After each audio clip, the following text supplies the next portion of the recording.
Avocado oil demo, let's go.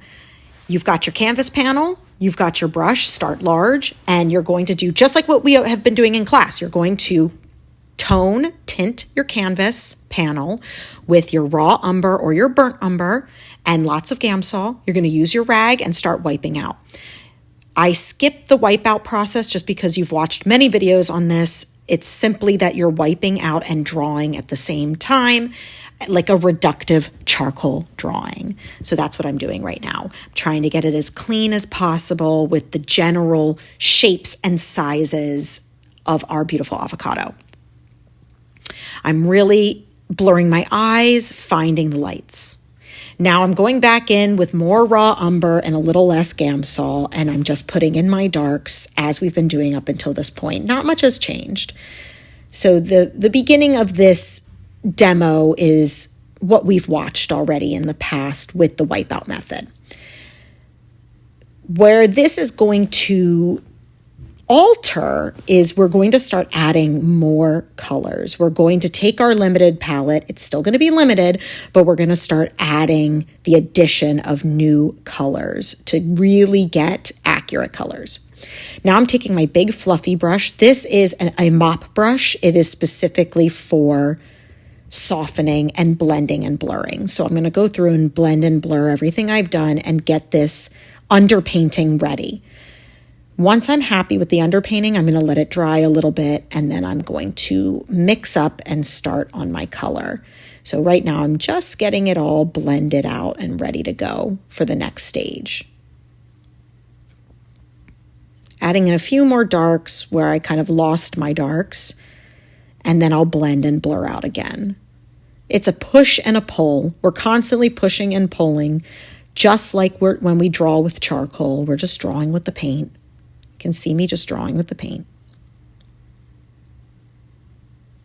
Ignore my teacup in the corner. Do as I say, not as I do. Don't have drinks next to you while you're working. I have it on the opposite side of everything though. But again, do as I say, not as I do. And you can just see I'm blending, blurring, refining, blending, blurring, refining. I've got multiple brushes in my hands at this point. I've got my big one, and then I've got my next level down size. I usually like to work with a filbert. I'm a filbert person. I've always really liked it, and then only bringing out my round at the very, very end. And sticking with pretty large bristles. The brush in my hand is a natural sable. It's fine. All right, now I'm setting up my palette. So I've got my ultramarine blue, I've got my cadmium red, cadmium yellow, and I'm mixing it and making a really dark brown that matches bluish brown, which matches my skin of my avocado. Now I'm mixing up my green of my avocado with simply my cadmium yellow and my ultramarine blue. And you see I'm really working the paint. You can add your Neo Maglip as well. I did not do that in these clips, but you would just add a little touch of that. Now I've got my white, my titanium white, and my cadmium yellow, mixing that all together. Now I'm mixing up my background, which is a pinkish color. It's just alizarin crimson and my titanium white, getting that all mixed up. This is how I like to set up my palette. I like to mix all my colors at once, and I'm all set up, and then I don't have to mix once I start painting. Now I'm mixing up a nice brown for my avocado pit, making sure it looks good, and it's a very warm brown. Now I'm making a lighter version of that warm brown, but I have to warm it up because that titanium yellow is really cool. So as I add titanium white, as I add my titanium white, I have to warm it up with some cadmium yellow and a little bit of cad red or alizarin crimson. So I'm getting that all nice and mixed up with my palette knife. And again, add a little Neo Maglip, just a drop, or your Galc Glide, any fast drying medium, because the white will like to take a long time to dry. Now I'm mixing up my warm white and my cool white. My warm white is the white with a little bit of cad yellow, and my cool white is the titanium with a little bit of ultramarine. And now I'm mixing up a black.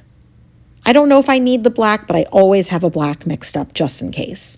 So to mix black, you take your ultramarine blue, a little bit of alizarin crimson, a little bit of cadmium yellow, and mix it until you get your desired black. Ignore my finger in this shot.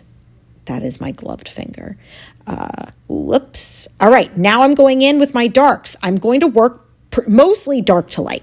I've gone down in size on my brush and I'm adding in my darkest darks right now, which is the skin of my avocado. Now I'm going in with my green and just laying it in. Laying it in nice and quick. Just really getting it on there.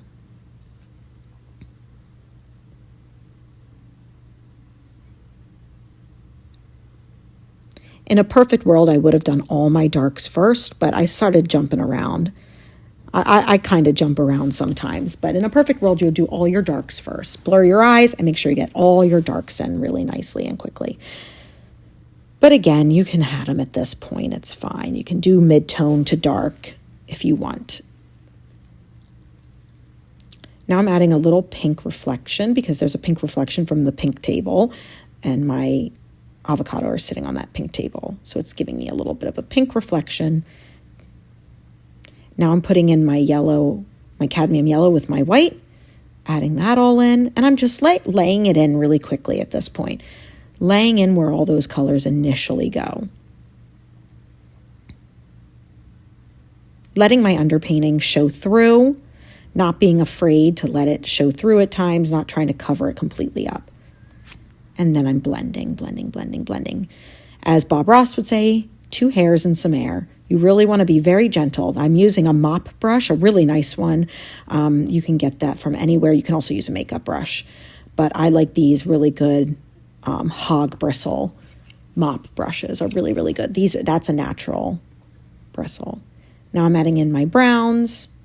And I'm kind of pushing and pulling. I'm going back and forth from my darks to my lights right now just to really get the definition in.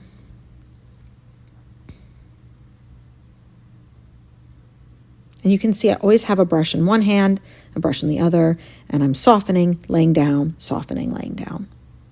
You don't want to over soften either. That's why we say 2 hairs and some air. You really don't want to overwork the paint. You want to lay it in, soften it a little bit, and keep moving. Now I'm adding them in my background, and admittedly, I'm putting it in too soon, but I was getting frustrated with seeing all that brown, and I just really wanted to see a little more with my eyes a little bit better. And I wanted to work those shadows, but keep them kind of thin. So I started my background in. Admittedly, I started it too soon. You could probably hold off on putting the background in for a little bit longer, because then I was kind of fighting against the titanium white that was in the background a little bit. But it helped me get my shadows figured out that were underneath the avocados.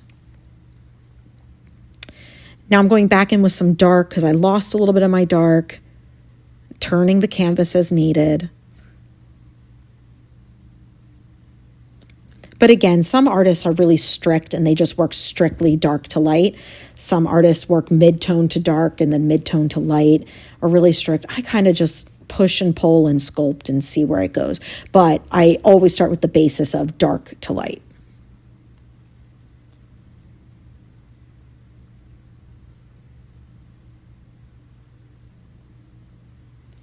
And the dark to light's what really helps the avocado have good structure, especially in the one with the cutout section. You really have to have a dark to light moment here to really pull that out.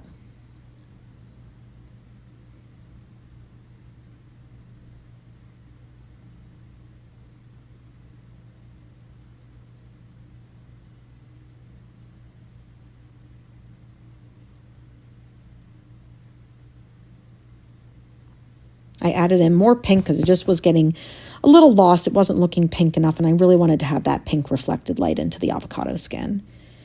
Keeping my shadows kind of transparent, like allowing the underpainting to really show through can be really helpful. It gives them a little more depth and dimension, a little more realism.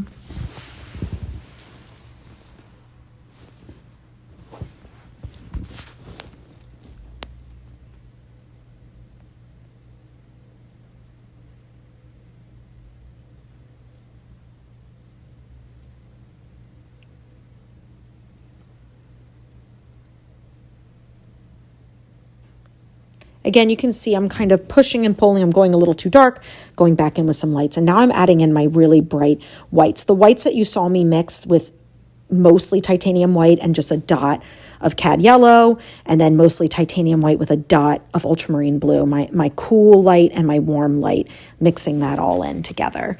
I don't have any pure titanium white. It might appear to look pure titanium white in this, and that's the beauty. If you only put a little bit in when you have the whole painting done, it will really look pure white by the end.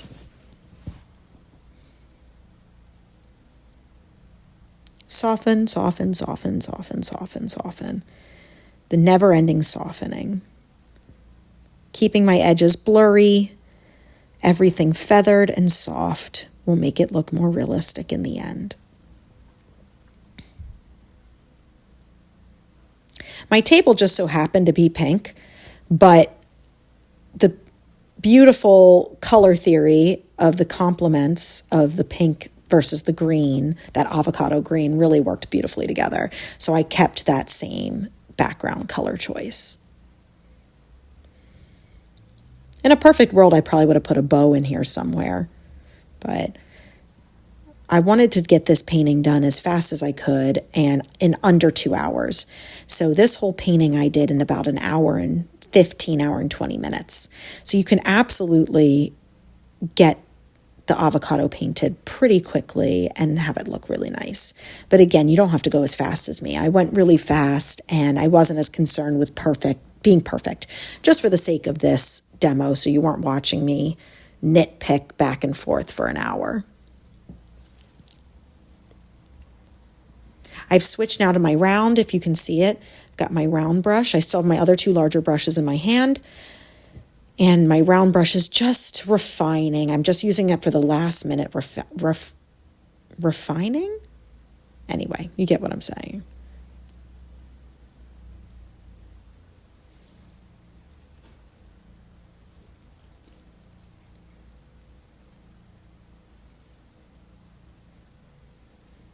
Just pushing my darks, pushing my lights, adding in a little bit of detail, a little bit of texture, softening again.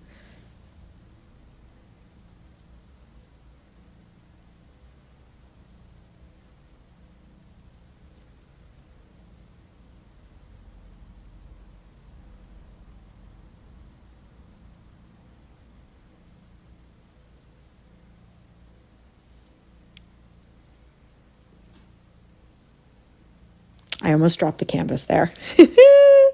Whoopsies.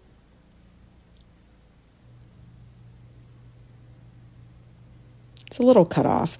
I did my best. My tripod's broken. It looks as good as it's going to look. You get the idea. We're utilizing more colors in our palette to get more realistic color. If we only used our yellow ochre, our painting would look pretty muddy. It would look pretty dull. And avocados are bright. This one was very bright, very, very, very ripe. Oh, it was a beautiful avocado. I unfortunately did throw it away because it was in my disgusting studio. But it was a beautiful ripe avocado. And you do want to work quickly with this avocado because it will go brown. You want to really sit down and get to work. Don't cut your avocado until you're ready to really get to it, because these babies will go brown on you quick. And I cut out a piece. I set up an interesting composition because I would be bored if I was just doing a plain avocado just cut in half. You can do whatever you want. You can take the whole pit out. You can put the pit next to it. You can cut out multiple pieces. You can have one empty shell and one full. I mean, really have fun with your composition. But remember, the more you manipulate the avocado, the quicker it's going to go brown on you. So just to make sure you're prepared for that. And again, I'm just adding in more detail. Just lights and darks, pushing them. Pushing my chiaroscuro, adding in a little more pink, and softening the background out.